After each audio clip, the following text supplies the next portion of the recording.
Hello to all my dear students, my name है सुमित राणा। बच्चों, आप सभी का बहुत बहुत स्वागत है आपके अपने इस यूट्यूब चैनल के ऊपर। चलिए बच्चों, जैसा कि हम लोग यहाँ पर एग्जाम बूस्टर की सीरीज को लेकर के चल रहे थे, यानी कि 2024 में जिन बच्चों के एग्जाम्स होने वाले हैं semester wise, BSc first semester, third semester और फिफ्थ सेमेस्टर के लिए, तो उनकी हम तैयारी यहाँ पर करा रहे हैं और तैयारी में हमारा एग्जाम बूस्टर चल रहा है। ठीक है, तो एग्जाम बूस्टर सीरीज के अंतर्गत फर्स्ट सेमेस्टर में जो इंपॉर्टेंट क्वेश्चन आपके बन सकते हैं वो हम लोगों ने चर्चा कर लिया था ऑलरेडी पहले की क्लास में। तो अभी तक अगर आप लोगों ने इस क्लास को नहीं देखा तो उसका प्लेलिस्ट यहाँ पर मैं पिन कर दूंगा आई बटन में, तो आप लोग वहां पर क्लिक करके पूरा प्लेलिस्ट में जाकर के अच्छे से सारी क्लासेस देख सकते हो। ठीक है, तो अभी तक हमने टोटल 4 क्वेश्चंस कवर कर लिए हैं और हर एक लेक्चर में हम लोग 2 से 3 क्वेश्चंस को कवर करने का प्रयास कर रहे हैं। तो अभी तक 2 ही लेक्चर मतलब 2 क्वेश्चंस को कवर कर रहे हैं क्योंकि क्वेश्चंस लॉन्ग है ना, तो इसलिए थोड़ा सा समय भी लग रहा है, लेकिन आपके एग्जाम से पहले पहले हम कोशिश करेंगे सारे क्वेश्चंस को यहाँ पर कवर करा दिया जाए। ठीक है, तो आज का लेक्चर बेटा ये हमारा 4 है और इस लेक्चर 4 के अंतर्गत आज हम लोग एक नए स्ट्रक्चर्स के बारे में या नए क्वेश्चन के बारे में कवर करेंगे, जिसमें सबसे पहला क्वेश्चन हम देखेंगे कि find the nucleosome and tRNA in detail. यानी कि आपको न्यूक्लियोसोम के बारे में बताना है और टीआरएनए के बारे में बताना है। ये दोनों क्वेश्चंस यहाँ पर अलग अलग शॉर्ट क्वेश्चन के रूप में भी पूछे जा सकते हैं। एक शॉर्ट क्वेश्चन के रूप में आ सकता है न्यूक्लियोसोम पर टिप्पणी करें, ये टीआरएनए पर टिप्पणी करें, इस तरीके से भी क्वेश्चन आ सकता है। दोनों को मिला दिया तो एक साथ भी ये पूछा जा सकता है। तो ओवरऑल कहने का मतलब ये है कि अगर ये एक साथ पूछा जाए तो भी आपका तैयार हो गया, अलग अलग पूछा जाए तो भी आपका तैयार हो जाएगा, है ना। तो एक लॉन्ग क्वेश्चन से हमने मतलब एक तीर से दो निशाने लगाने का प्रयास किया। ठीक है, एक तीर से दो निशाने लगाने का प्रयास किया है। दैट मीन्स हम न्यूक्लियोसोम को भी पढ़ लेंगे और एज वेल एज हम टीआरएनए को भी पढ़ लेंगे। ठीक है बच्चों, तो चलिए सबसे पहले हम स्टार्ट करते हैं न्यूक्लियोसोम मॉडल। क्या होता है न्यूक्लियोसोम, है ना। तो देखिए लिखा हुआ है यूकैरियोट्स में डीएनए हेलिक्स की पैकेजिंग को समझने के लिए सर्वश्रेष्ठ मॉडल थॉमस साहब ने और कॉर्नबर्ग साहब द्वारा दिया गया न्यूक्लियोसोम मॉडल होता है। यानी कि न्यूक्लियोसोम मॉडल एक ऐसा मॉडल है, ठीक है, जिसके अंतर्गत हम डीएनए हेलिक्स की पैकेजिंग को समझने का प्रयास करते हैं। डीएनए हेलिक्स की पैकेजिंग बोले तो डीएनए कितना सारा लंबा होता है ना। डीएनए बहुत लंबा होता है और उस डीएनए को एक जो माइक्रोस्कोपिक सेल के माइक्रोस्कोप के द्वारा देखी जाने वाली सेल है ना, जिसको हम नेकेड आई से देख भी नहीं सकते, उस सेल के अंदर पाया जाता है न्यूक्लियस और न्यूक्लियस के अंदर उसको पैक किया जाता है। इसको उस डीएनए को, क्रोमोसोम को, तो उस स्ट्रक्चर के बारे में हमको यहाँ पर पढ़ना है। तो ये जो इतना लंबा सा जो डीएनए है, उस डीएनए को कैसे पैक किया जाता है न्यूक्लियस के अंदर, उस प्रोसेस को हम कहते हैं न्यूक्लियोसोम या पैकेजिंग ऑफ डीएनए। ठीक है, और पैकेजिंग ऑफ डीएनए जब हम पढ़ते हैं तो वहीं से एक टर्म निकल के आता है न्यूक्लियोसोम। तो उस न्यूक्लियोसोम मॉडल का मतलब ही हो गया पैकेजिंग ऑफ डीएनए। अगर पैकेजिंग ऑफ डीएनए भी आता है तो आप ये लिख देना, है ना। अगर मान लो पैकेजिंग ऑफ डीएनए में बहुत सारी चीजें नहीं लिख पाते तो आप ये लिख देना जितना यहाँ पर मैं आपको थ्योरी बता रहा हूँ, नंबर आपके पक्के। नेक्स्ट पॉइंट देखिए लिखा हुआ है न्यूक्लियोसोम नाम सबसे पहले आउटडेट ने दिया था। देखिए मॉडल प्रपोज किया था किसने, थॉमस और कॉर्नबर्ग साहब ने, लेकिन न्यूक्लियोसोम नाम किसने दिया, तो न्यूक्लियोसोम नाम दिया आउटडेट साहब ने। नेक्स्ट पॉइंट देखिए लिखा हुआ है न्यूक्लियोसोम को न्यू बॉडी के नाम से भी जाना जाता है। इसे किस नाम से जानते हैं बेटा, न्यू बॉडी के नाम से जानते हैं। प्रत्येक न्यूक्लियोसोम का साइज 12.5 नैनोमीटर होता है। हर एक न्यूक्लियोसोम का जो एक साइज है, ये प्रत्येक न्यूक्लियोसोम का जो साइज है बेटा, ये 12.5 नैनोमीटर के आसपास है। ठीक है, याद रखना डाटा। आगे देखिए लिखा हुआ न्यूक्लियोसोम क्रोमेटिन नामक संरचना के बार बार रिपीट होने वाली यूनिट होती है। तो न्यूक्लियोसोम क्या है एक्चुअल में, ये क्रोमेटिन नामक संरचना, क्रोमेटिन पाया जाता है, क्रोमेटिन थ्रेड होते हैं, एक गुणसूत्रीय धागे जो कहाँ मिलते हैं, न्यूक्लियस के अंदर। तो उसके बार बार रिक्वाइल हो जाने पर, ठीक है, क्या बनते हैं, न्यूक्लियोसोम बनते हैं। तो जैसे देख रहे हो यहाँ पर एक ये क्रोमेटिन है जो कलर्ड थ्रेड होते हैं और इनके ऊपर ये देख रहे हो मोती के समान संरचनाएं पाई जा रही है, जिसको हम लोग क्या कह रहे हैं बेटा, न्यूक्लियोसोम।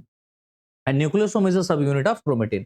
तो क्रोमेटिन की जो सब यूनिट है, यहां से देखो ऑब्जेक्टिव क्वेश्चन बन गया आपका, क्रोमेटिन की सब यूनिट किसे कहते हैं, तो आप कहेंगे सर न्यूक्लियोसोम को। ठीक है, क्योंकि न्यूक्लियोसोम से ही क्रोमेटिन का ही फॉर्मेशन होता है और क्रोमेटिन एक्चुअल में कुछ नहीं है, न्यूक्लियोसोम को चारों तरफ से डीएनए स्पेरिकल फॉर्म में क्या करता है, कवर्ड करके आगे बढ़ता है। जैसे मान लो ये बहुत सारे यहाँ पर क्या है, फूल हैं, इन फूल को एक माला के अंदर अगर हम पिरोएंगे तो एक धागे का यूज करेंगे, है ना, एक थ्रेड का यूज करेंगे। तो वैसे यहाँ पर है एक थ्रेड है क्रोमेटिन और उसमें बहुत सारे ये क्या है बेटा, हिस्टोन प्रोटीन के ऑक्टामर पाए जा रहे हैं।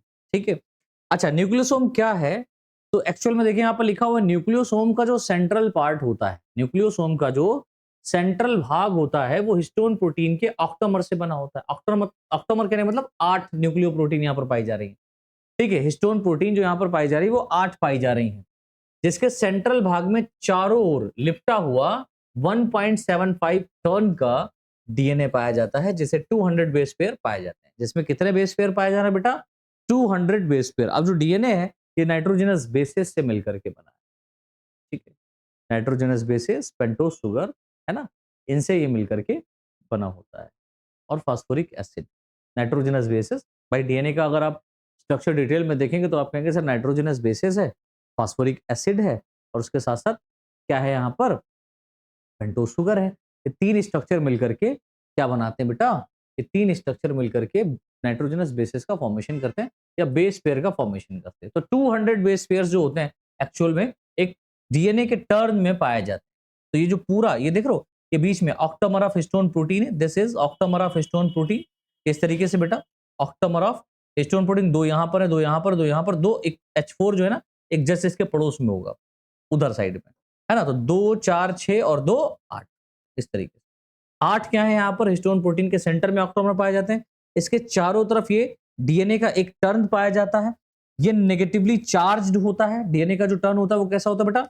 नेगेटिवली चार्ज होता है। और ये कितने टन का होता है? तो 1.75 नैनोमीटर टन का होता है, हैविंग 200 बेस पेयर। ठीक है, 200 बेस पेयर्स यहां पर प्रेजेंट होते हैं एक डीएनए के टर्न में न्यूक्लियोसोम के चारों तरफ।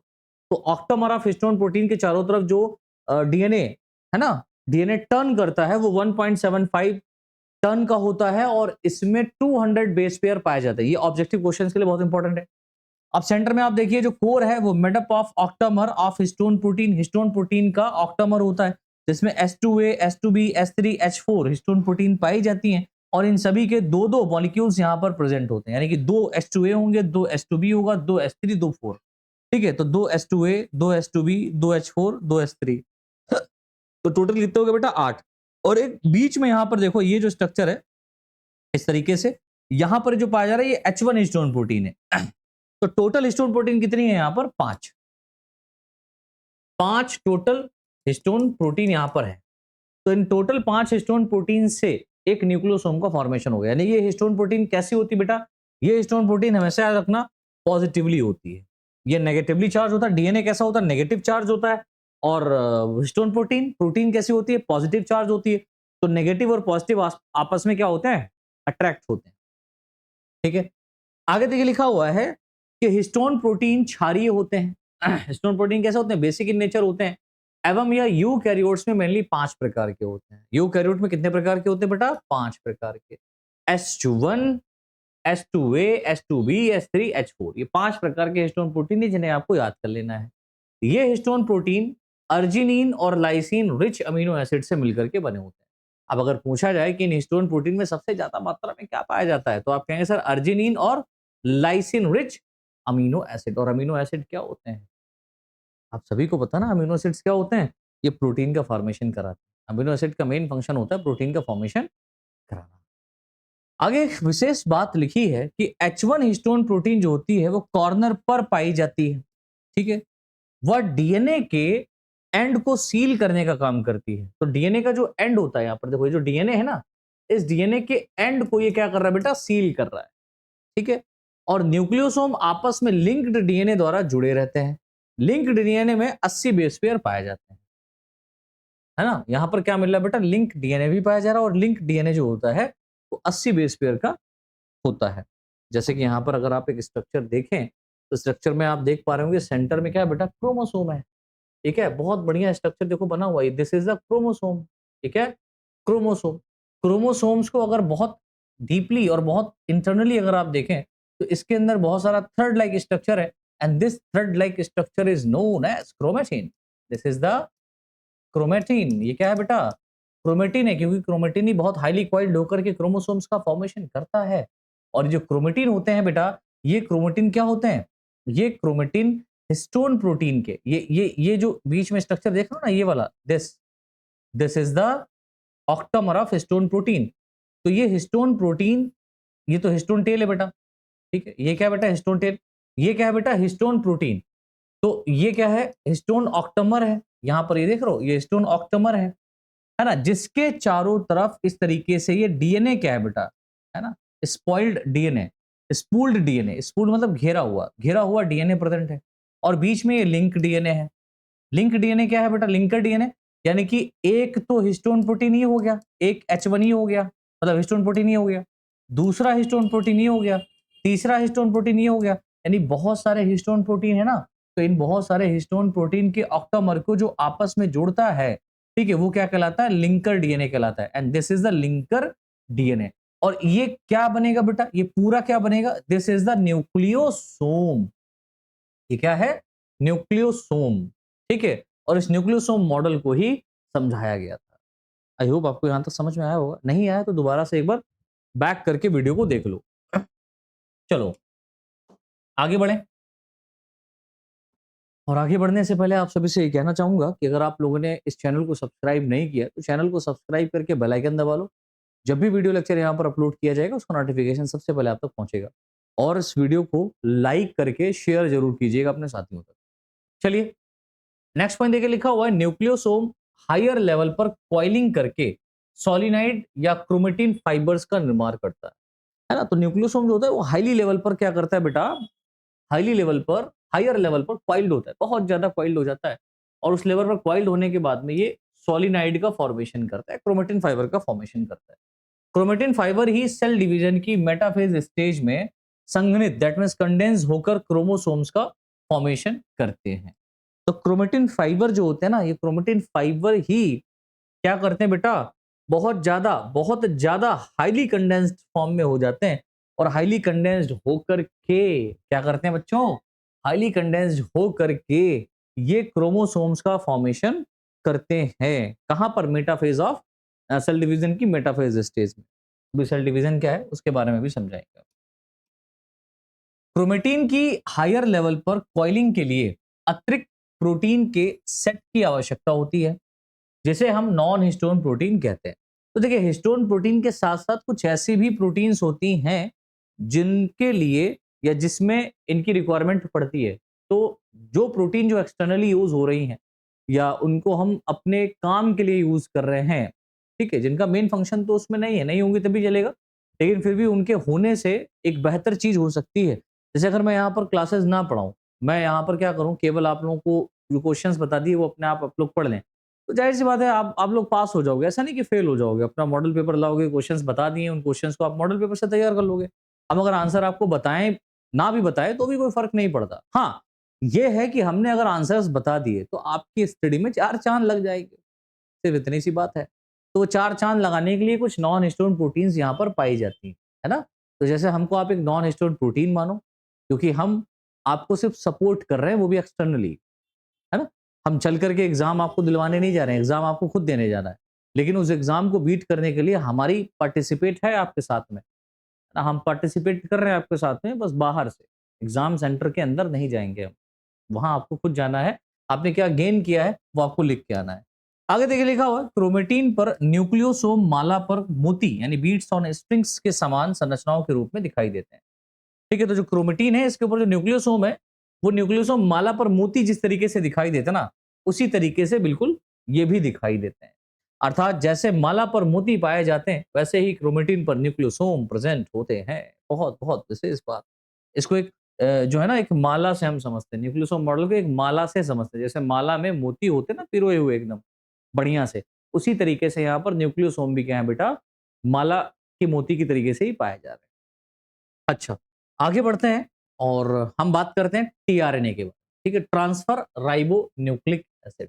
टीआरएनए की फुल फॉर्म क्या है, ट्रांसफर राइबो न्यूक्लिक एसिड। ठीक है, राइबो न्यूक्लिक एसिड।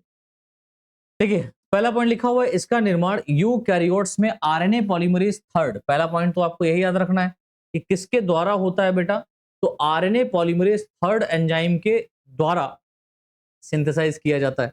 तो जितने भी यूकैरियोटिक कोशिकाएं हैं उन सभी यूकैरियोटिक सेल के अंदर जो ये वाला टीआरएनए बनेगा या टीआरएनए का फॉर्मेशन होगा, वो आरएनए पॉलीमरेज थर्ड के द्वारा होता है। आप सभी को पता है कि जो यहाँ पर यूकैरियोटिक सेल हैं, यहाँ पर आरएनए पॉलीमरेज एंजाइम अलग अलग प्रकार के पाए जाते हैं।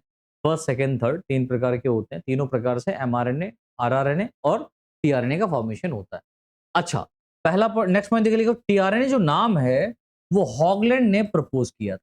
अब ये पॉइंट भी आप याद रखेंगे, किसने दिया था बेटा? थोड़ा सा धुंधला दिख रहा होगा, लेकिन जो आप लोगों को मैं पीडीएफ प्रोवाइड करूंगा आपके टेलीग्राम ग्रुप के ऊपर, वहां पर आप सभी को ये अच्छे से दिखाई पड़ रहा होगा। वैसे तो ठीक ठीक दिखाई पड़ रहा है, सब दिख रहा। मुझे यहाँ पर थोड़ा सा धुंधला दिख रहा है, लेकिन कैमरा कैप्चर करके आउटपुट आप लोगों को अच्छा पहुंचा रहा है, अच्छा दिख रहा है, दिख रहा होगा, ठीक है। तो हॉगलैंड साहब ने क्या किया था? प्रपोज किया था टीआरएनए नाम। टीआरएनए का फंक्शन क्या होता है यार, है ना? What is function of tRNA? तो कुछ कम शब्दों में हम इसके फंक्शन को समझें तो देखिए लिखा हुआ, यह एक्टिव अमीनो एसिड को प्रोटीन सिंथेसिस के साइट पर लेकर आता है। सीधी साफ सुथरी बात, और एक लाइन में इसका फंक्शन खत्म। क्या होता है? It brings active amino acid to the site of protein synthesis. Protein synthesis process आप लोगों ने पढ़ा होगा, है ना? मैंने थर्ड सेमेस्टर वाले बच्चों को पढ़ाया है, तो दूसरा शायद तीसरा लेक्चर जो मैंने पढ़ा है वो प्रोटीन सिंथेसिस, उसमें मैंने कवर किया है। प्रोटीन सिंथेसिस पढ़ना है तो देख लेना जा करके बाद में, अभी तो आप लोग अपना तैयारी करो, ठीक है। तो यहाँ पर क्या है कि ये एक्टिव अमीनो एसिड को प्रोटीन सिंथेसिस के साइट पर लेकर आता है। जब इसका प्रॉपर समय आएगा प्रोटीन सिंथेसिस का, तो हम आपको डिटेल में अच्छे से प्रोटीन सिंथेसिस को समझाने का प्रयास करेंगे, और बाय गॉड समझ में भी आएगी, ठीक है। आगे बढ़ते हैं, देखते हैं इसका जो मॉलिक्यूलर वेट होता है वो 25,000 से लेकर के 40,000 डाल्टन तक होता है। तो 25,000 टू 40,000 तक क्या होता है, इसका मॉलिक्यूलर वेट होता है टीआरएनए का। ये बात भी याद रखिएगा, टीआरएनए का मॉलिक्यूलर वेट कितना होता है? तो आप कहेंगे 25,000 से 40,000 डाल्टन। टीआरएनए को एसआरएनए बोले तो सॉल्यूबल राइबोन्यूक्लिक एसिड भी कहते हैं। तो tRNA is also known as sRNA. TRNA is also known as sRNA. क्यों? क्योंकि ये जो होता है वो NaCl की 1 मोलर कंसंट्रेशन में घुल जाता है। अगर आप 1 मोल कंसंट्रेशन ऑफ सोडियम क्लोराइड लेते हैं, NaCl लेते हैं, तो इस NaCl के अंदर ये आसानी से घुल जाता है, सोल्यूबल हो जाता है। इसीलिए इसको क्या कहते हैं बेटा? सोल्यूबल आरएनए कहा जाता है। टीआरएनए को एडॉप्टर आरएनए भी कहते हैं, क्योंकि ये अमीनो एसिड्स को प्रोटीन सिंथेसिस के स्थान पर लेकर के आता है। जहां पर प्रोटीन सिंथेसिस हो रहा होता है, आपको पता है ना, प्रोटीन सिंथेसिस कहां होता है? एमआरएनए स्ट्रैंड पर होता है। कहां होता है? एमआरएनए स्ट्रैंड पर होता है। तो एमआरएनए स्ट्रैंड पर, एमआरएनए की साइट पर ये टीआरएनए क्या करता है? अमीनो एसिड को लेकर के आता है। और आपको पता होना चाहिए कि 20 प्रकार के अमीनो एसिड आपस में मिलकर के एक प्रोटीन का फॉर्मेशन करते हैं। याद है ना सभी को? नहीं याद है तो कोई बात नहीं, परेशान ना हो, आगे बताएंगे।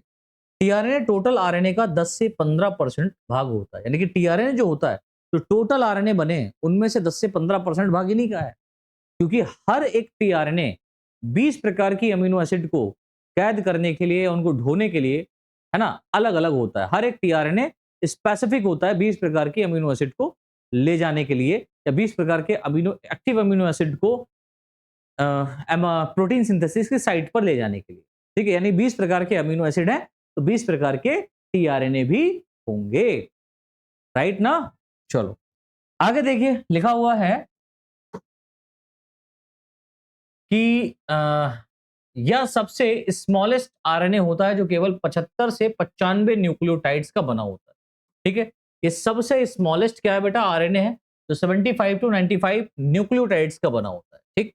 ऐसा माना जाता है कि टीआरएनए का फॉर्मेशन न्यूक्लियस में न्यूक्लियोलस द्वारा होता है, ऐसा माना जा रहा है। लेकिन एक्चुअल में अगर आप देखेंगे तो जहां से एमआरएनए बनता है या आरएनए का फॉर्मेशन होता है, वो डेफिनेटली डीएनए से ही किया जाता है। तो जाहिर सी बात है इसका भी वहीं से फॉर्मेशन होता है। लेकिन कुछ वैज्ञानिक ऐसे हैं जो मानते हैं न्यूक्लियोलस से इसका क्या हो रहा है? फॉर्मेशन हो रहा है। टीआरएनए 20 प्रकार के होते हैं, मैंने अभी बताया, क्योंकि 20 प्रकार के क्या होते हैं बेटा? अमीनो एसिड्स को पाए जाते हैं, और 20 प्रकार के अमीनो एसिड्स को लाने के लिए 20 प्रकार के टीआरएनए की रिक्वायरमेंट होती है। अर्थात केवल एक टीआरएनए ही एक प्रकार के अमीनो एसिड से जुड़ सकता है। इस बात को याद रखना, ठीक। ये पॉइंट भी आपका बहुत बहुत इंपॉर्टेंट है। अब हम बात करते हैं स्ट्रक्चर ऑफ टीआरएनए, क्योंकि शॉर्ट क्वेश्चन है, लॉन्ग क्वेश्चन के रूप में पूछा जा सकता है ये, है ना। तो हम स्ट्रक्चर को भी देखते हैं। तो टीआरएनए की संरचना को समझाने के लिए रॉबर्ट हॉले ने 2D मॉडल को 1965 में प्रपोज किया, जिसे क्लोवर लीफ मॉडल कहते हैं। बहुत बहुत प्रसिद्ध मॉडल है ये बेटा, बहुत प्रसिद्ध मॉडल है। कौन सा? क्लोवर लीफ मॉडल, है ना। ये क्लोवर लीफ मॉडल किसने दिया? रॉबर्ट होले साहब ने दिया। इस बात को याद रखेंगे ना। आगे देखिए लिखा हुआ है टीआरएनए की संरचना को समझने के लिए या समझाने के लिए 1973 टू 74 में 3D मॉडल किम द्वारा प्रपोज किया गया। 3D मॉडल किसके द्वारा प्रपोज किया गया?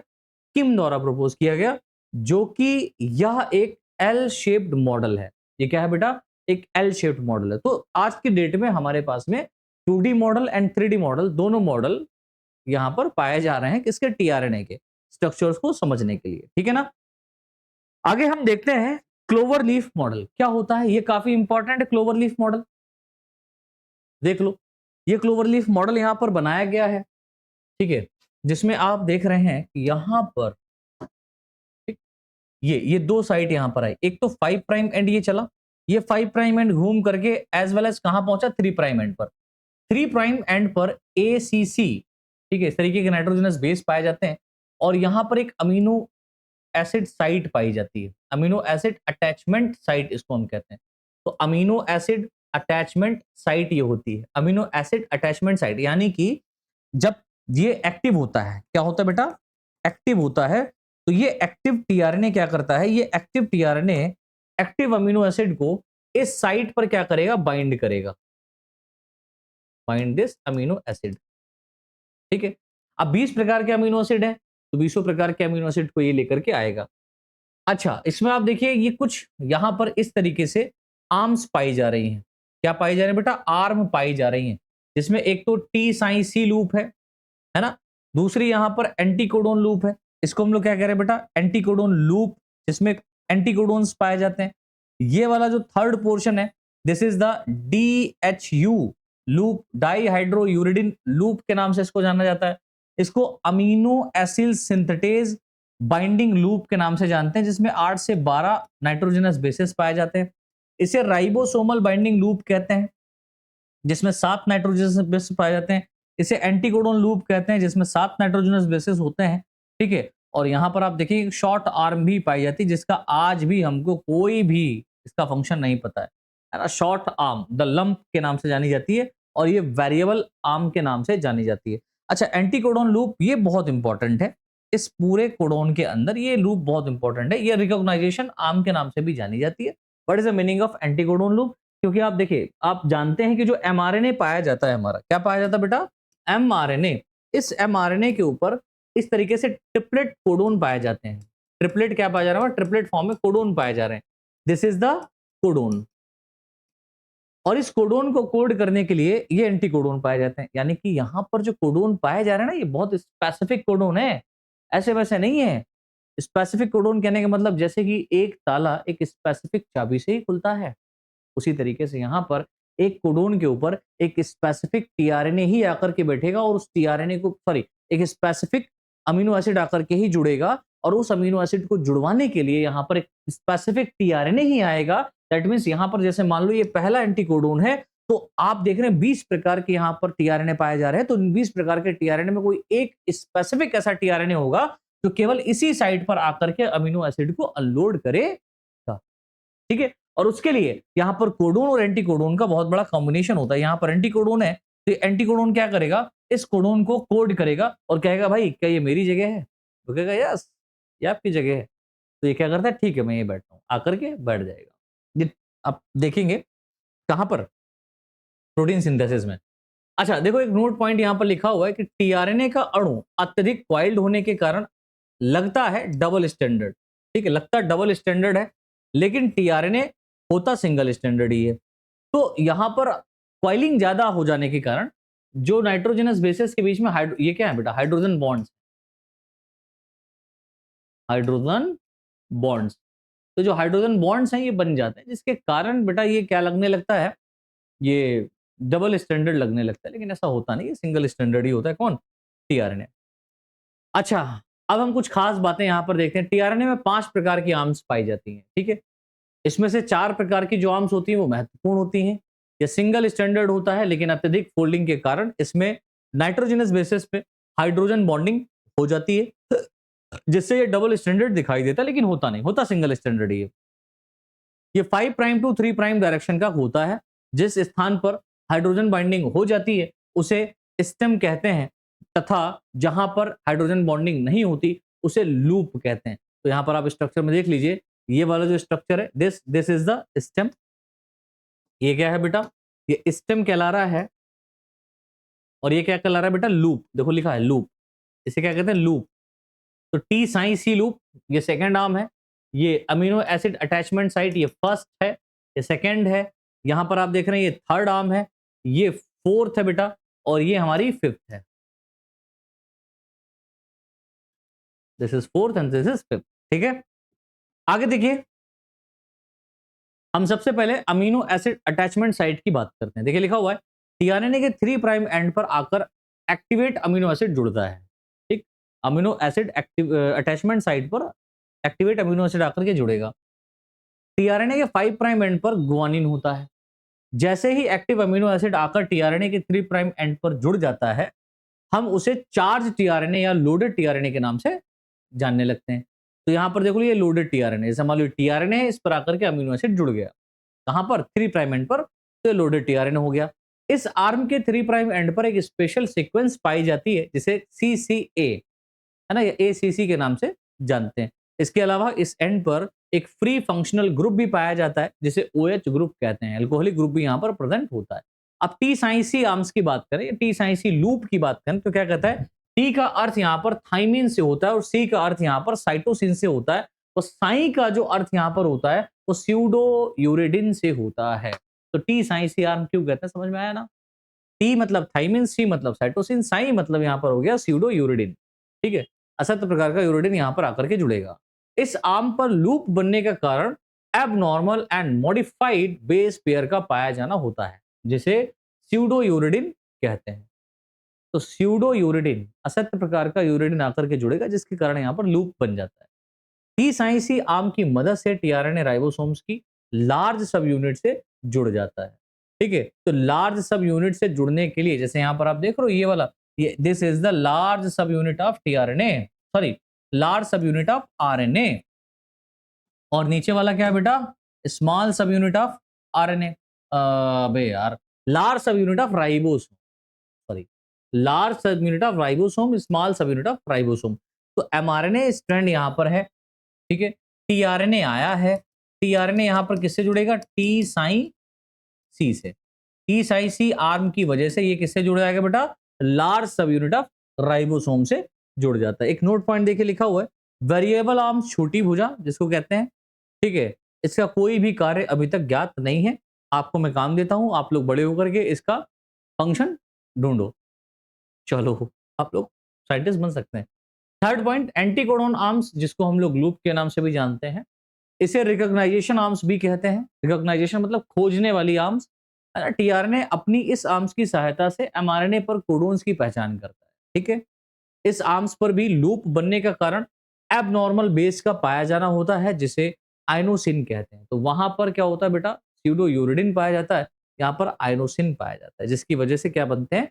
लूप बन जाते हैं। और लूप बनने के कारण यहाँ पर आप देख रहे हो, दिस इज द एंटीकोडोन। यहाँ पर क्या बनते हैं? एंटीकोडोन भी पाए जाते हैं, जो कि कोडोन को कोड करते हैं एमआरएनए स्ट्रैंड के ऊपर। अब डीएचयू आर्म क्या है? इस आर्म पर लूप बनने का कारण एब्नॉर्मल बेस पेयर के पाए जाने से होता है, जिसे हम लोग डाईहाइड्रोयूरिडिन कहते हैं। ठीक है, यहाँ पर जो बेस पाया जा रहा है वो कौन है बेटा? डाईहाइड्रोयूरिडिन है। इस आर्म से अमीनो एसिड सिंथेटेज एंजाइम जुड़ता है। इस आर्म से कौन आएगा? अमीनो एसिड सिंथेटेज एंजाइम जुड़ेगा, जो कि अमीनो एसिड्स के बीच में बॉन्डिंग कराने का काम करेगा। ठीक है, तो ये एंजाइम इनएक्टिव अमीनो एसिड को एक्टिव करता है। तो ये क्या करता है बेटा? सॉरी, ये बॉन्डिंग नहीं बल्कि अमीनो एसिड सिंथेटेज एंजाइम क्या करता है? जैसे मान लो ये एक टीआरएनए है, इस टीआरएनए के पास में अपनी अपनी आर्म्स हैं। ठीक है, 4 आर्म्स हैं। तो ये क्या करेगा? इससे तो बेटा ये राइबोसोम्स में जुड़ने में मदद करेगी। ठीक है, राइबोसोम में जुड़ने में मदद करती है, जुड़ने में मदद करती है। ठीक है, ये वाली जो आर्म है इसके पास में एंटीकोडोन है, तो जाहिर सी बात ये क्या करेगी? एमआरएनए स्ट्रैंड पर, एमआरएनए स्ट्रैंड पर कोडोन को ढूंढने का काम करती है। और ये वाली जो बेटा है, यहां पर एक स्पेसिफिक एंजाइम पाया जाता है, this is the amino acyl synthetase. ये अमीनो एसिड सिंथेटेज हम क्या करेगा, जैसे मान लो यहाँ पर एक अमीनो एसिड पाया जा रहा है जो कि बेचारा शांत है, ये अमीनो एसिड क्या करेगा, ये अमीनो एसिड कैसा है बेटा, A1 मान लो है, और ये इनएक्टिव है, इनएक्टिव। तो क्या होगा, ये अमीनो एसिड सिंथेटेज एंजाइम आएगा, इसके पास में होगा हंटर, क्या होगा बेटा, हंटर, और ये हंटर से इसके ऊपर वार करेगा, बोले तो एटीपी यहाँ पर डालेगा, है ना, और एटीपी डालेगा तो इनएक्टिव अमीनो एसिड क्या हो जाएगा, अब जाहिर सी बात है एनर्जी मिल गई तो ये हंसने लगेगा, एकदम खिलखिला जाएगा और बाल इसके खड़े से हो जाएंगे, आंखें खुल जाएंगी, है ना। This is the active amino acid, active amino acid. ये एक्टिव अमीनो एसिड जैसे हो जाएगा, फिर ये एक्टिव अमीनो एसिड जाकर के जुड़ जाएगा इस आर्म पर, सॉरी इस वाली आर्म पर, है ना, 3 प्राइम एंड पर। फिर ये क्या हो जाएगा, लोडेड टीआरएनए हो जाएगा, ठीक है। इसको हम लोग बढ़िया से प्रोटीन सिंथेसिस के प्रोसेस में समझने का प्रयास करेंगे। अच्छा, तो ये हमारा पहला क्वेश्चन, जो 5th क्वेश्चन था, वो कंप्लीट होता है। Next question is describe the process of meiosis with its significance. बहुत इंपॉर्टेंट है बेटा, क्वेश्चन यहाँ से 100% फंसेगा, तो इसलिए इसको 100% आप लोग बहुत बहुत विशेष और इंपॉर्टेंट समझ के पढ़िएगा। Describe the process of meiosis and its significance. Meiosis क्या है, इसको डिस्क्राइब करो और इसके सिग्निफिकेंस के बारे में बताओ। देखो, मियोसिस या मियोटिक या रिडक्शनल डिवीजन बात एक ही होती है। देखो लिखा हुआ, इसे जनरेटिव या गैमेटिक डिवीजन या रिडक्शनल डिवीजन के नाम से भी जाना जाता है। तो मियोसिस क्या होती है बेटा, एक बात यहां पे याद रखना, मियोसिस डिवीजन जो होता है, इसमें एक जो पेरेंट सेल होती है वो डिवाइड करके 4 हैप्लॉइड डॉटर सेल्स या गैमेट का फॉर्मेशन करने का काम करती है। खत्म बात। अभी 4 डॉटर सेल्स बनती कैसे हैं उनके बारे में देखना है, इसीलिए एक स्पेसिफिक जगह पे होती है, गैमेटिक या जनरेटिव सेल्स में, जर्म सेल्स में होती है, इसीलिए इसको हम लोग जनरेटिव डिवीजन भी कहते हैं। इसको रिडक्शनल कहते हैं। रिडक्शनल इसलिए कहते हैं कि एक डिप्लॉइड सेल हैप्लॉइड में चेंज हो रही है। इसे मियोटिक डिवीजन कहते हैं, माइटोसिस की उल्टी है, इसको मियोसिस कहते हैं, मतलब क्रोमोसोम्स का हाफ हो जाएगा यहाँ पर। तो मियोसिस टर्म फॉर्मर व मूरे ने दिया था। मियोसिस शब्द किसने दिया, फॉर्मर और मूरे ने। मियोसिस डिवीजन हमेशा बॉडी की जर्मिनल सेल्स में होता है, जो कि डिप्लॉइड सेल्स होती है। तो जर्मिनल सेल कैसी होती है बेटा, डिप्लॉइड होता है। लेकिन वहीं अगर हम गैमेटिक सेल बोलें, गैमेटिक सेल, तो ये कैसी होगी बेटा, हैप्लॉइड होगी, क्योंकि यही तो बनेगी इससे। ये 2 स्टेज में कंप्लीट होती है, ठीक है। मियोसिस 2 स्टेज में कंप्लीट होता है, एक तो मियोसिस फर्स्ट, दूसरा मियोसिस सेकंड। हम सबसे पहले मियोसिस फर्स्ट के बारे में चर्चा करेंगे। तो मियोसिस फर्स्ट देखते हैं। लिखा हुआ है, इस डिवीजन में एक डिप्लॉइड पेरेंट सेल से 2 हैप्लॉइड डॉटर सेल का क्या होता है बेटा, फॉर्मेशन हो जाता है। एक डिप्लॉइड सेल से 2 हैप्लॉइड डॉटर सेल का फॉर्मेशन हो रहा है। मियोसिस फर्स्ट डिवीजन काफी कॉम्प्लेक्स और लॉन्ग प्रक्रिया होती है, जो कि 2 स्टेप में कंप्लीट होती है, ठीक है। ये काफी कॉम्प्लेक्स और लंबी प्रक्रिया है, काफी कॉम्प्लेक्स और लंबी प्रक्रिया है, जो 2 स्टेप में कंप्लीट होती है। इसमें पहला स्टेप जो माइटोसिस के जैसा ही होता है, this is the karyokinesis, and second is the cytokinesis. दोनों स्टेप बिल्कुल माइटोसिस की जैसे ही हैं, लेकिन यहाँ पर थोड़ा सा चेंजेस है।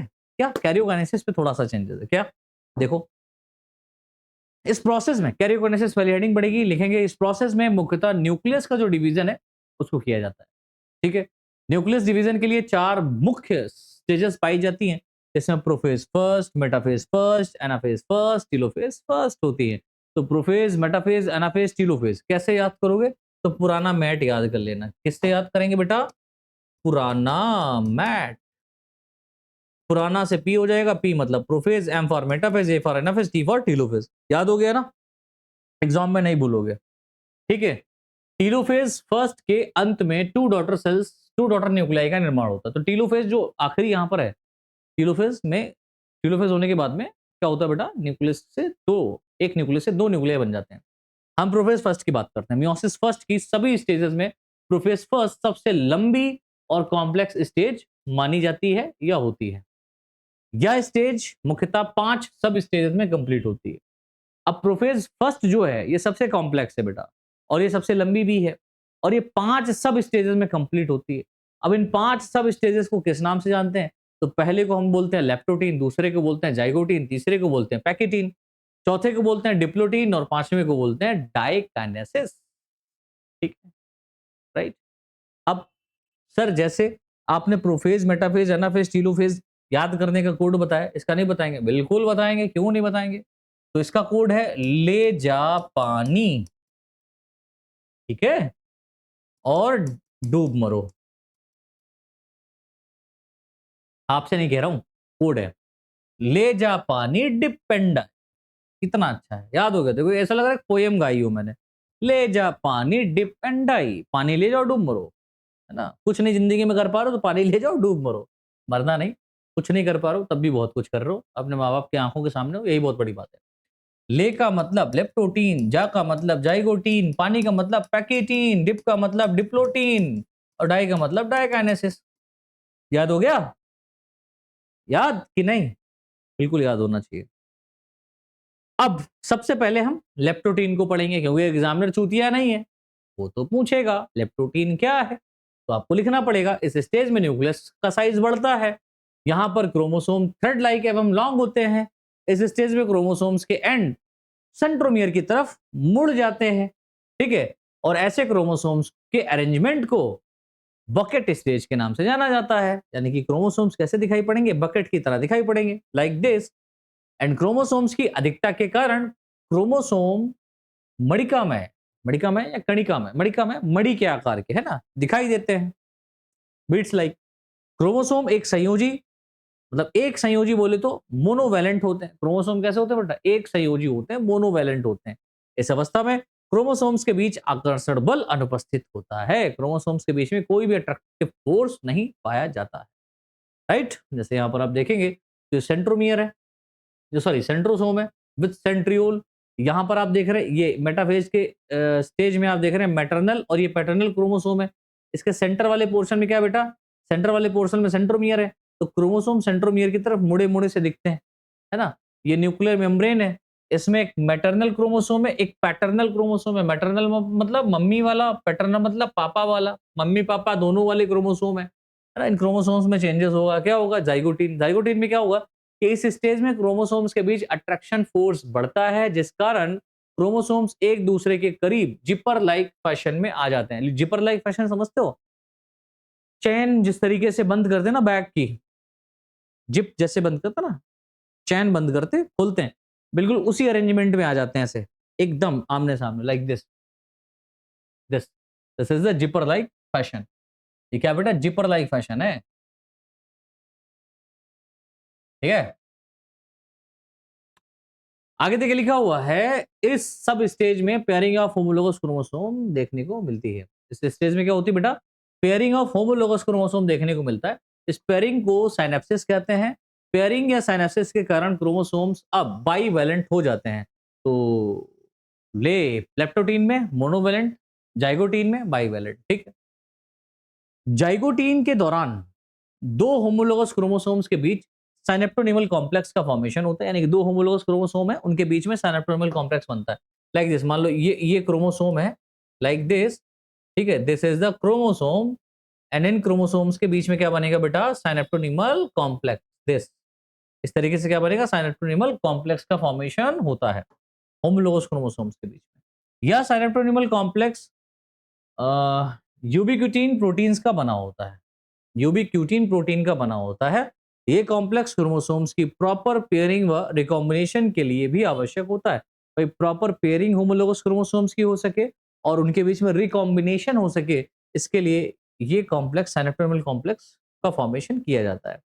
एक नोट पॉइंट देखिए लिखा हुआ है कि साइनेप्टोनिमल कॉम्प्लेक्स जाइगोटीन में बनता है और पैकेटीन तक बना रहता है। जाइगोटीन में बना, पैकेटीन की लास्ट स्टेज तक बना रहता है तथा डिप्लोटीन सब स्टेज में नष्ट हो जाता है। डिप्लोटीन जब स्टार्ट होती है तो उसमें खत्म हो जाता है। अब पैकेटीन स्टेज साइनेप्टोनिमल कॉम्प्लेक्स बना रहेगा। तो प्रोफेज फर्स्ट की सबसे कॉम्प्लेक्स स्टेज होती है और पैकेटीन स्टेज में ही क्रॉसिंग ओवर होता है बेटा, क्योंकि हम यहाँ पर गैमीट का फॉर्मेशन कराने जा रहे हैं, ठीक है। प्रोफेज फर्स्ट की सबसे कॉम्प्लेक्स स्टेज होती है। इस स्टेज में क्रोमोसोम बाईवैलेंट और टेट्राड या टेट्रावैलेंट फॉर्म में होते हैं। क्रोमोसोम बाईवैलेंट और टेट्राड, बाईवैलेंट कहने का मतलब होता है क्रोमोसोम इस तरीके से बाईवैलेंटली अरेंज रहेंगे, लाइक दिस। और टेट्राड कहने का मतलब होता है एक सेंट्रोमियर से दो इस तरीके से आर्म्स निकली हों। This is the tetrad form. ये क्या है बेटा? टेट्राड फॉर्म है। आगे देखिए लिखा हुआ है, इस सब स्टेज में क्रोमोसोम्स के बीच और अट्रैक्शंस बढ़ता है, जिस कारण क्रोमोसोम एक दूसरे पर लिपट जाते हैं। यहां पर अट्रैक्शन बढ़ने से क्रोमोसोम आपस में लिपट जाएंगे और इस कंडीशन में क्रोमोसोम्स के बीच टेंशन बढ़ता है। क्या बढ़ेगा बेटा? टेंशन। एवं क्रोमोसोम्स कुछ स्थानों पर टूट जाता है। जाहिर सी बात है, जब किसी चीज को ज्यादा मरोड़ते हो तो टूट जाता है कहीं ना कहीं पर, है ना, टूट जाता है एवं दूसरों से अटैच हो जाता है। इस क्रिया को क्रॉसिंग ओवर कहते हैं। क्रॉसिंग ओवर पैकेटीन स्टेज में होती है। बेटा इसको समझाने का टाइम नहीं है, इसको हमने प्रीमियम बैचेस में समझाया हुआ है।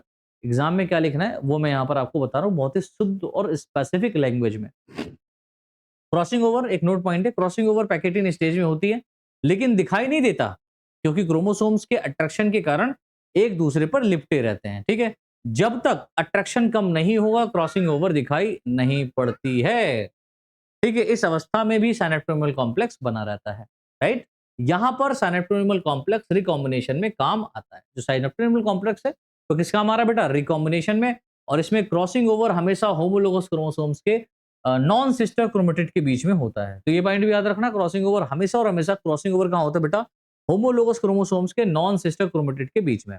जिस स्थान पर क्रॉसिंग ओवर होता है उस स्थान को क्याज़मेटा के नाम से जाना जाता है। जहां पर क्रॉसिंग ओवर होता है उसको क्या कहते हैं, क्याज़मेटा कहते हैं एवं इसे रिकॉम्बिनेशन नॉड्यूल भी कहते हैं। तो क्याज़मेटा को हम लोग रिकॉम्बिनेशन नॉड्यूल के नाम से भी जानते हैं। आगे देखिए लिखा हुआ है कि क्रॉसिंग ओवर में रिकॉम्बिनेशन, सॉरी क्रॉसिंग ओवर में रिकॉम्बिनेज एंजाइम, ठीक है, क्रॉसिंग ओवर में रिकॉम्बिनेज एंजाइम काम में आता है ना। क्रॉसिंग ओवर पैकेटीन में होती है लेकिन डिप्लोटीन स्टेज में दिखाई देती है। पैकेटीन में हो रही, डिप्लोटीन में दिखाई दे रही, इस बात को याद रखियो। ये देख लो यहाँ पर जैसे होमोलोगस क्रोमोसोम्स है, इसमें एक आप पैटर्नल क्रोमोसोम मान लो और एक मैटरनल क्रोमोसोम मान लो। एक पैटर्नल है, एक मैटरनल है, एक मम्मी का है, एक पापा का है। इनके भाई इनके बीच में पेयरिंग होती है ना, ये पापा का क्रोमोसोम है, ये मम्मी का क्रोमोसोम है, दोनों आकर के ही तो यहाँ पर पेयर बनाएंगे। 23rd यहाँ से है, 23rd यहाँ से, पापा से मम्मी से, तभी तो 46 बनते हैं ना। अरे यार बिल्कुल सही। तो ये होमोलोगस क्रोमोसोम है बेटा। यहाँ पर ये वाले जो ये वाली जो आर्म्स होती है, जो आपस में आप देख रहे हैं, जो इधर भाग रही है, इधर भाग रही है, इधर भाग रही है, इधर भाग रही है, this is the sister chromatid. और जो एक दूसरे की तरफ अट्रैक्ट हो रही हैं, this is the non sister chromatid. और क्रॉसिंग ओवर हमेशा नॉन सिस्टर क्रोमेटिड में होता है। तो जाहिर सी बात है जब यहाँ पर ये दोनों क्रोमेटिड आपस में कंडेंस्ड होंगे तो इनके नॉन सिस्टर क्रोमेटिड कुछ इस तरीके से ओवरलैप कर जाएंगे। जहां पर ये ओवरलैप करते हैं this point is known as chiasmata या रिकॉम्बिनेशन नोड्यूल।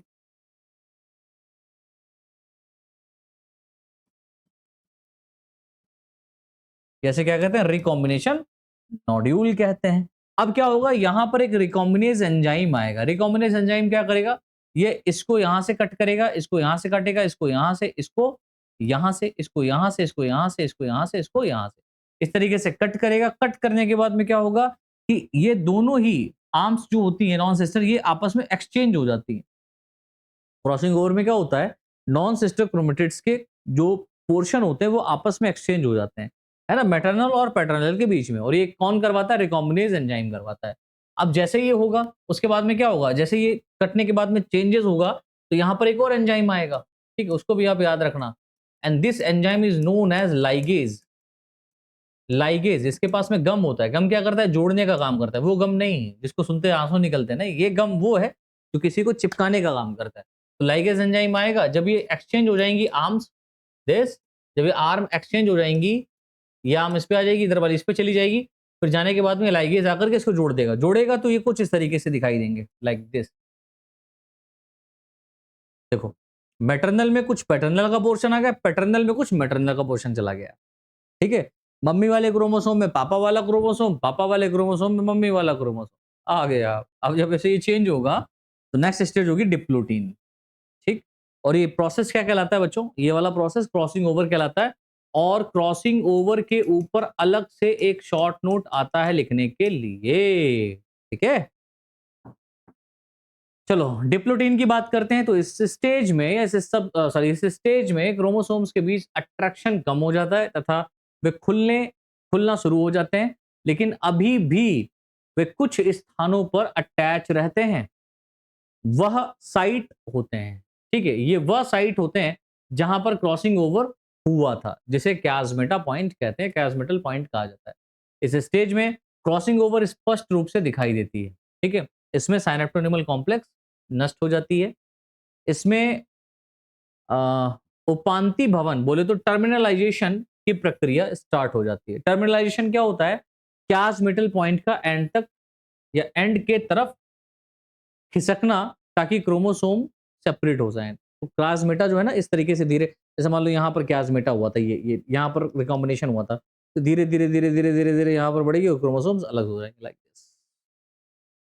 आगे देखिए नेक्स्ट है डाइकाइनेसिस। इस सब स्टेज में टर्मिनलाइजेशन की प्रक्रिया कंप्लीट होती है।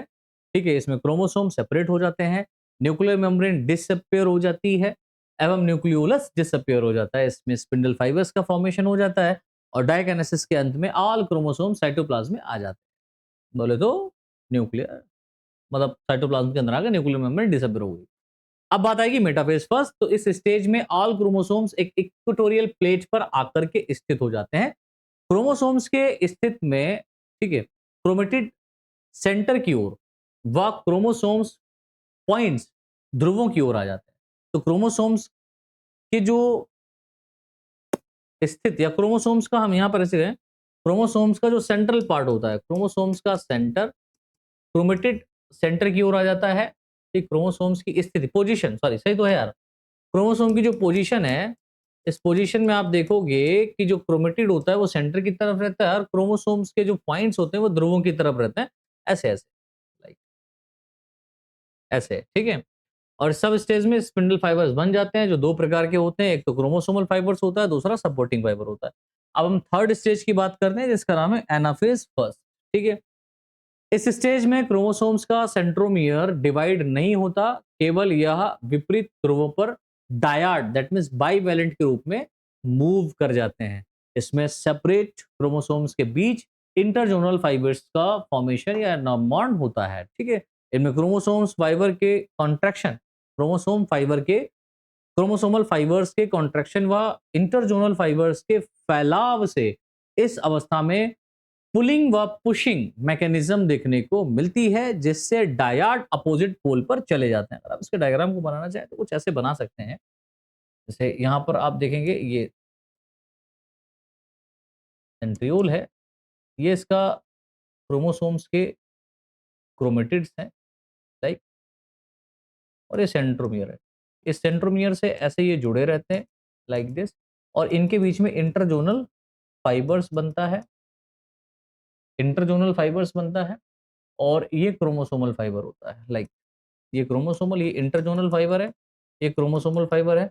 ये क्रोमोसोमल फाइबर इधर खींचेगा और इंटरजोनल फाइबर क्या होंगे, क्रोमोसोम्स के दोनों एंड्स को, जैसे मान लो ये क्रोमोसोम्स है, इनको ऐसे पुश करेगा और इनको पुश कर रहा है तो पीछे से कोई खींच रहा है। जब पीछे से कोई खींचेगा तो क्रोमोसोम्स के जो आर्म्स है वो ऐसे मूव कर जाएंगे नीचे की तरफ, देख रहे हो, इधर से अचानक से खींचो, कोई चीज ऐसे खींचो तो जो हल्के वाले पोर्शन होते हैं वो आगे की तरफ मूव कर जाते हैं, नहीं पीछे से हवा उसके ऊपर फोर्स डालेगी और वो आगे की तरफ मूव करते हैं। बिल्कुल वैसे ही यहाँ पर होता है। टेलोफेज फर्स्ट में क्या होता है बेटा, कि स्टेज प्रोफेज स्टेज की अपोजिट होती है, डायड अपोजिट पोल पर पहुंच जाते हैं।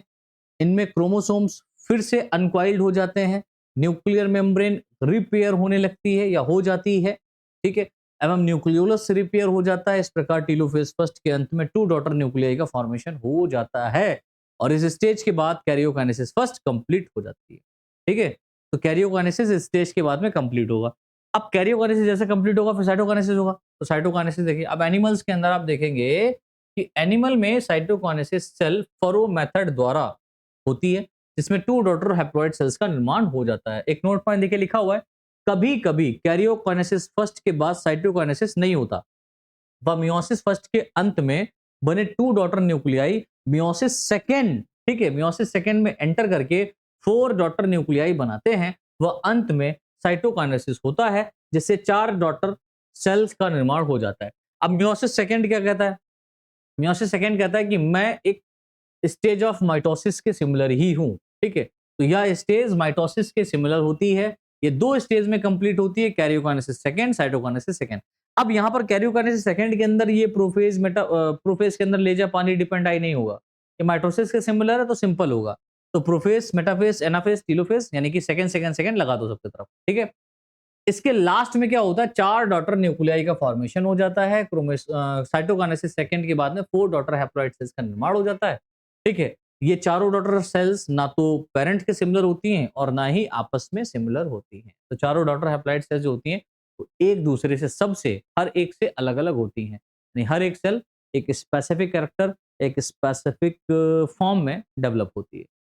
अब हम बात करते हैं सिग्निफिकेंस ऑफ मियोसिस।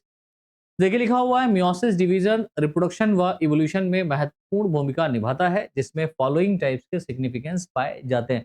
ये भी लिखना है तो कभी कभी मियोसिस का सिग्निफिकेंस ही आता है एक दो नंबर में लिखने के लिए, तो ये बेटा इंपॉर्टेंट है, इसको इंपॉर्टेंट की कैटेगरी में डालिए गुरुजी। बिल्कुल। पहला है रिडक्शन ऑफ क्रोमोसोम। क्रोमोसोम्स का हमेशा क्या होता रहता है बेटा, यहाँ पर रिडक्शन होता रहता है। इसमें आप देखेंगे कि मियोसिस डिवीजन क्रोमोसोम नंबर्स को आधे से कम कर देती है। यह सुनिश्चित करता है कि जब फर्टिलाइजेशन के दौरान गैमीट यानी स्पर्म एंड एग फ्यूजन करते हैं तो बनने वाले जाइगोट क्रोमोसोम्स की सही डिप्लॉयड संख्या में बने, या हर एक जनरेशन में स्पीसीज स्पेसिफिक क्रोमोसोम नंबर को बनाए रखता है। ठीक है, हर एक जनरेशन, किसी की भी जनरेशन है उसके अंदर स्पीसीज स्पेसिफिक क्रोमोसोमल नंबर को बनाए रखने का काम करता है। ठीक, दूसरा क्या है, जेनेटिक वेरिएशन, है ना, विविधता आती है। हर एक ऑर्गेनिज्म, इवन एक पेरेंट के कई बच्चे एक जैसे नहीं दिखते, वो सिर्फ इसी के कारण, मियोसिस डिवीजन के कारण और क्रॉसिंग ओवर के कारण। तो crossing over, exchange of genetic material between homologous chromosome and independent assortment, random separation of chromosome, chromosomes का randomly separate होना और homologous chromosomes के बीच में क्रॉसिंग ओवर होना, है ना, इसके माध्यम से मियोसिस डिवीजन जेनेटिक डाइवर्सिटी को बढ़ाता है। जो जेनेटिक डाइवर्सिटी आ रही है वो इसको बढ़ावा देता है और यह वेरिएशन एडेप्टेशन एंड इवोल्यूशन के लिए महत्वपूर्ण भूमिका निभाते हैं। अगर ये वेरिएशन हो रहे हैं और होते रहेंगे आगे तक, तो ये सुनिश्चित है कि जैसे जैसे इवोल्यूशन में कोई या क्लाइमेट में कोई चेंजेस आएगा उसके हिसाब की स्पीसीज बनती जाएगी। And third one is formation of gamete. Gamete का फॉर्मेशन होगा तो मियोसिस हैप्लॉइड गैमेट को बनाता है जो सेक्सुअल रिप्रोडक्शन के लिए आवश्यक होता है। तो मियोसिस जो होता है वो हैप्लॉइड गैमेट का फॉर्मेशन करते हैं, गैमेट्स डेफिनेटली हैप्लॉइड होते हैं और गैमेट्स क्या होते हैं, मिलकर के फ्यूजन करके जाइगोट बनाता है ना। तो मियोसिस के बिना ऑर्गेनिज्म जेनेटिकली फॉर्म में यूनिक ऑफस्प्रिंग को पैदा करने में सक्षम नहीं होंगे। अगर मियोसिस ना हो ना तो कोई भी ऑर्गेनिज्म जेनेटिकली फॉर्म में बेहतर ऑर्गेनिज्म प्रोवाइड करने के लिए नहीं होंगे। इसके बाद में नेक्स्ट है हमारा prevention of genetic disorder. Genetic disorder में भी प्रिवेंशन करता है, यानी कि रोकने का काम करता है कौन, मियोसिस। तो मियोसिस में क्रोमोसोम्स को रिड्यूस करके और सही ढंग से डिस्ट्रीब्यूट करने की क्षमता या सक्षम होता है। ठीक है, मियोसिस डिवीजन में एबनॉर्मल क्रोमोसोम्स नंबर के कारण होने वाले, है ना, जेनेटिक डिसऑर्डर्स को रोका जाता है, जैसे डाउन सिंड्रोम जो कि ट्राइसोमी ऑफ 21 क्रोमोसोम मैंने पढ़ाया है, आप लोगों को शायद नहीं पढ़ाना है। डाउन सिंड्रोम जेनेटिक डिसऑर्डर्स में मैंने पढ़ाया हुआ है, तो वहां पर सिंड्रोम पढ़ा है। सिंड्रोम क्या होता है, ट्राइसोमी ऑफ 21st क्रोमोसोम, यानी कि टोटल नंबर ऑफ क्रोमोसोम कितना होता है बेटा, 46, सॉरी 46। और 46 में जो 23rd वाला नंबर, जो 23 नंबर पे जो क्रोमोसोम है, 23rd नंबर ऑफ क्रोमोसोम है ना, इस 23rd नंबर ऑफ क्रोमोसोम्स में इस तरीके से पेयरिंग पाई जाती है, दिस इज अ क्रोमोसोम। ठीक है, ये मान लो क्रोमोसोम है। तो एक एक पेयर में है ना, एक जोड़े के रूप में होमोलोगस क्रोमोसोम, मैटरनल पैटर्नल, ये मैटरनल क्रोमोसोम मान लो और ये पैटर्नल क्रोमोसोम मान लो। अब होगा क्या कि चाहे मैटरनल क्रोमोसोम में क्रोमोसोम बढ़ जाए या पैटर्नल क्रोमोसोम में क्रोमोसोम बढ़ जाए, तो addition of one extra chromosome is known as trisomy. और एक क्रोमोसोम के बढ़ जाने पर पूरी पूरी जिंदगी खराब हो जाती है, दैट मीन्स डाउन सिंड्रोम देखने को मिलता है 21st क्रोमोसोम पर। और केवल डाउन सिंड्रोम ही नहीं, बहुत सारे ऐसे सिंड्रोम है, जैसे पटाउ सिंड्रोम हो गया, क्लाइन फिल्टर सिंड्रोम हो गया, है ना, क्राइडू चेट सिंड्रोम हो गया। तो बहुत सारे ऐसे सिंड्रोम है जो क्रोमोसोम्स के एबनॉर्मलिटीज में या क्रोमोसोम्स में चेंजेस होने के कारण डेवलप होते हैं। ठीक है, तो इस तरीके से बेटा हमने दो क्वेश्चंस यहाँ पर देख लिए। एक तो हमने क्वेश्चन यहाँ पर देखा अपना कि मियोसिस डिवीजन के बारे में पूरा का पूरा एक्सप्लेन करना है। ठीक है, फिर उसके बाद में हमने फर्स्ट यानी सेकंड क्वेश्चन हमने process of meiosis with its significance देखा है, और पहले क्वेश्चन यानी फिफ्थ क्वेश्चन में हमने यहाँ पर टोटल अपना क्या देखा है, न्यूक्लियोसोम मॉडल एंड टीआरएनए। तो define the nucleosome model and tRNA, right. तो यहाँ पर अगर देखा जाए तो 5 और 6 नंबर के जो हमारे क्वेश्चंस थे ये कंप्लीट हो गए। तो अगर आपको वीडियो पसंद आई है, समझ आई है, तो ज़्यादा से ज़्यादा शेयर करो दोस्तों तक, क्लास को लाइक करो, चैनल को सब्सक्राइब करो। अगर आपको लग रहा है कि स्लो पढ़ा रहे हैं सर, तो बेशक मैं स्लो इसीलिए पढ़ा रहा हूँ, आपको कॉन्सेप्ट समझ में आए। लेकिन आप एक काम करें, यूट्यूब में एक अच्छा ऑप्शन ये है कि 1.25 की स्पीड पर आप स्पीड को बढ़ा करके चीज़ों को पढ़ सकते हैं, ठीक है? इसका पीडीएफ फाइल डेफिनिटली हमारे टेलीग्राम ग्रुप के ऊपर आपको प्रोवाइड कर दिया जाएगा। अगर आप टेलीग्राम में नहीं जुड़े हैं, तो टेलीग्राम में जाओ और जुड़ जाओ। टेलीग्राम नाम है एसकेआर बीएससी क्लासेस के नाम से, SKR UP BSc classes, sorry, SKR UP BSc classes. थोड़ा-सा नाम में परिवर्तन किया गया है यहाँ पर, एसआर की जगह पर एसकेआर बीएससी कर दिया गया है, ठीक है? SKR Sumit Kumar Rana BSc classes, ठीक है? थोड़ा चेंजेस किया गया नाम पे। मिलते हैं नेक्स्ट क्लास में। तो आज के लिए इतना ही। बहुत-बहुत धन्यवाद।